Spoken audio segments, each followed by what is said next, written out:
Mukunda jewelleries వారి Mukunda silks ఈ నెల 23న దిల్సుఖ్ నగర్ లో గొప్ప ప్రారంభం. ప్రతి 3000 షాపింగ్ పై 3 గ్రాముల సిల్వర్ కాయిన్ ఫ్రీ. త్వరపడండి, ఈ ఆఫర్ ఈ నెల 23 నుంచి 30 వరకు అన్ని బ్రాంచ్లు వర్తిస్తుంది.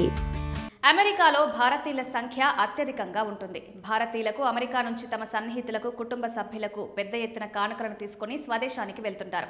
అందులో ఎక్కువగా ఎలక్ట్రానిక్ వస్తువులు, దుస్తులు, కాస్మెటిక్ వస్తువులతో పాటు బంగారు ఆభరణాలు ఉంటాయి.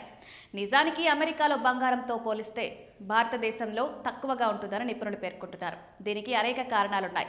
అమెరికాలో భారతదేశంతో పోల్చి చూస్తే పన్నులు చాలా తక్కువగా ఉంటాయి. మన దేశంలో ఉన్నట్టు బంగారు ఆభరణాలపై తరుగు, మజూరీ అత్యధికంగా ఉండవు. అమెరికాలో 24 క్యారెట్ల బంగారం బిస్కెట్లు, నాణాలు ఎక్కువగా అమ్ముతారు. అందుకే భారతీయులు ఎక్కువగా అమెరికా నుంచి బంగారం కొనుగోలు చేసి స్వదేశానికి తెచ్చుకునేందుకు ఆసక్తి చూపిస్తుంటారు. తమ సన్నిహితులు, స్నేహితులు ఎవరైనా అమెరికాలో ఉన్నట్లయితే వారిని బంగారు ఆభరణాలు, బిస్కెట్లు తెమ్మని కోరుతుంటారు.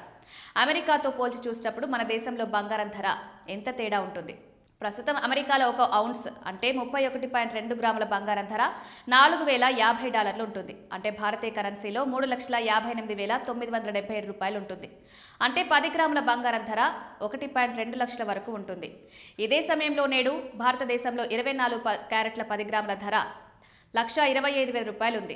రెండు దేశాలకు మధ్య దాదాపు $5,000 తేడా కనిపిస్తుంది. అందుకే అమెరికా నుంచి బంగారం కొనుగోలు చేసేందుకు భారతీయులు ఎక్కువగా ఆసక్తి చూపిస్తున్నారు. అయితే అమెరికా నుంచి బంగారం భారతదేశానికి తెచ్చుకోవడానికి నిబంధనలున్నాయి. కస్టమ్స్ శాఖ కొన్ని ప్రత్యేకమైన నిబంధనలు రూపొందించింది. వీటి ప్రకారం ఎవరైతే భారతీయులు అమెరికా నుంచి భారతదేశానికి బంగారం తెచ్చుకుంటున్నారో వారు పురుషులైతే 20 గ్రాములు లేదా దాని విలువ $50,000, మహిళలైతే 40 గ్రాములు లేదా ₹1,00,000 లోపు విలువై ఉండాలి. అంతకు మించి తెచ్చుకున్నట్లయితే పన్ను చెల్లించాల్సి ఉంటుంది.